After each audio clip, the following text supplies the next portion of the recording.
isin langsing akhoi reels ama hek uba matamda mayam changdana share torakanda mipum khudingi hanbado amaina ngasi gi video si isin langsing na share to thokpiu ko akhoi angam mateng khara pangminasi haibaduni afaba thabak promote tominasi haibaduni for a better future ko ai gi site gi so angam mateng khara tawjakhre ko akhoina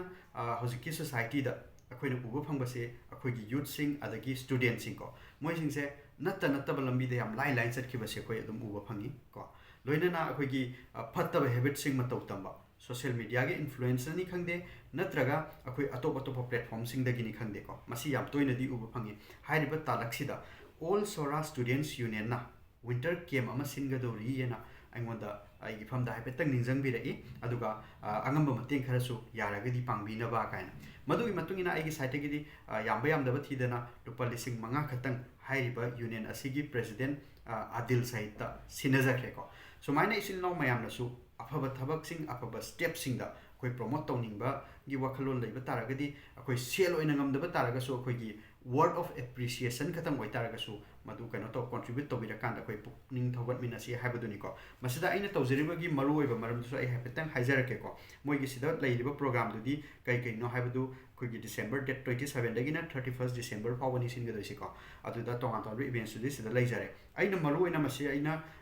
khajitang contribute tawjaba gi maram do ai haijage sin nausing da ko ai gi oina di matam chupada akoi leminer bi sil no kanglup adagi leiriba community tonga ba dharma satpa mayam se ama toina satmina ba adagi kainom tang sin batara su pulap oina sinmina ba pulap satmina ba maiti khatangi na taba adagi pangan khatangi na taba Christian khatangi na taba ko sigi potse sigi idea sini isa gi dharma di sana du ngak na chachaga damni ko madudi pulle hara kanda ai maiti ga pulle hara kanda maiti won ki do leite maiti masa mana khogi muslim masa ga pulle hara kanda muslim won ki do leite ko sigi potse di clear oi isa dharma du di chana du ngak tani tabu masiga loina na khogi mutual khogi brotherhood ki wakhalon do madugi poto yam pamjai haiba moigi union asigi president ga iga haifetang wari sanajaba matamda mana haibira pase khogi sora amadi kaksing haiba area sing ko masil leiriba community khudingmak satra sing loina join to ya gani yaw ya gani participate to ya gani haibam ka haibiri masigi wakhalon sa yam pamjai loina haiba matam sida khogi festive mood amada leiba matam oibanina khogi hana kaimta tawdab taragasu youth amdaba taragasu asbai wong paisine sidi kanoni new year lai aduni adani kan to admai chatpe yabagi khoi potse yam thina leiko madudagi khajitang curve torakanda sports ta adagi sida moigi kano sida yaurse drawing arts and craft competition ko adagi quiz competition adagi sports ki dasu indoor games cricket and football suma mayam yauri detail dudi moigi sida piriba number sida dum sinlaw singna ko adum contact to birakanda dum tanabi be yagani ko masini aduna aigi ngasai gi wakhalon dudi akhoi punna sabina base kainomta sinba tarasu sinlaw sing mayam punna aina khwai nungai jabse masi community loimaki pulap ni ka haibado akhoi gi leidana area am da sai khatangi ni akhoi gi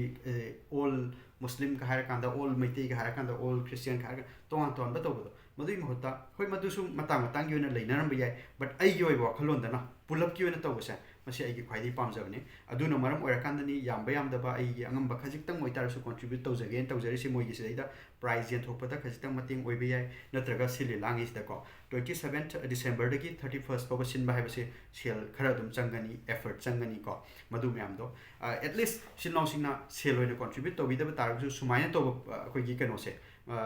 thabak thorom se sida di ai at least word of appreciation phawadi haning bagi potuni ai gi site gi thamjaba se ko kai no hai kanda khoi gi maru oina manipur sida di community loi suna lei aduna khoi gi maiti ga pangal ga tainana leiba christian ga maiti ga tainaba oiro natraga tonga ton ba community khoi punna leiminaba jaga area sing tainana leiba sing se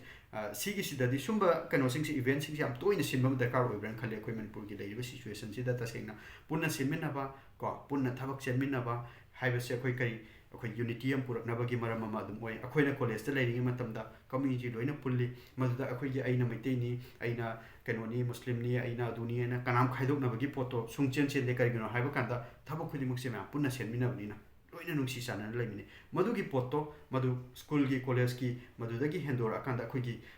society gi level da haitare sumaina puthora posu darkar oibra na khalle madui wakhalon da next law sing aina maru aina masida ai video se present tawjaba sisu isa gi dharma adagi isa gi chatnabi habadudi isa na ngakjagadamni ko madudi isa gi wari ni aduga sumaina ꯙꯔꯃ ꯏꯁꯥꯒꯤ ꯇꯣꯉꯥꯟ ꯇꯣꯉꯥꯟꯕ ꯆꯠꯅꯩ ꯍꯥꯏꯕ ꯇꯥꯔꯒꯁꯨ ꯑꯩꯈꯣꯏ ꯄꯨꯟꯅ ꯅꯨꯡꯁꯤ ꯆꯥꯟꯅꯅ ꯑꯩꯈꯣꯏꯒꯤ ꯊꯕꯛ ꯊꯧꯔꯝ ꯁꯤꯟꯃꯤꯟꯅꯕ ꯌꯥꯕ ꯆꯦꯟꯃꯤꯟꯅꯕ ꯌꯥꯕ ꯇꯧꯃꯤꯟꯅꯕ ꯌꯥꯕ ꯃꯌꯥꯝꯗꯨꯗꯗꯤ ꯑꯃꯠꯇ ꯑꯣꯏꯅ ꯆꯠꯃꯤꯟꯅꯕꯁꯦ ꯃꯁꯤ ꯌꯥꯝ ꯃꯔꯨ ꯑꯣꯏꯕ꯭ꯔꯅ ꯈꯟꯕꯗꯒꯤꯅꯤ ꯊꯦꯡꯛ ꯌꯨ ꯑꯦꯕ꯭ꯔꯤꯋꯥꯟ ꯏꯆꯤꯜ ꯏꯅꯥꯎꯁꯤꯡ ꯁꯤꯌꯔ ꯇꯧꯊꯣꯛꯄꯤꯌꯨ ꯃꯤꯄꯨꯝ ꯈꯨꯗꯤꯡꯃꯛ ꯚꯤꯗꯤꯑꯣ ꯑꯩꯈꯣꯏꯒꯤ ꯔꯤꯜꯁ ꯚꯥꯏꯔꯦꯜ ꯑꯣꯏꯍꯟꯕ ꯑꯗꯨꯃꯥꯏꯅ ꯃꯁꯤꯒꯤ ꯚꯤꯗꯤꯑꯣꯁꯤꯁꯨ ꯑꯩꯈꯣꯏ ꯁꯤꯌꯔ ꯇꯧꯕꯤꯔꯀꯥꯟꯗ ꯃꯌꯥꯝ ꯄꯨꯝꯅꯃꯛꯇ ꯌꯧꯍꯟꯁꯦ ꯍꯥꯏꯕꯗꯨꯅꯤ ꯊꯦꯡꯛ ꯌꯨ ꯋꯟꯁ ꯑꯒꯦꯟ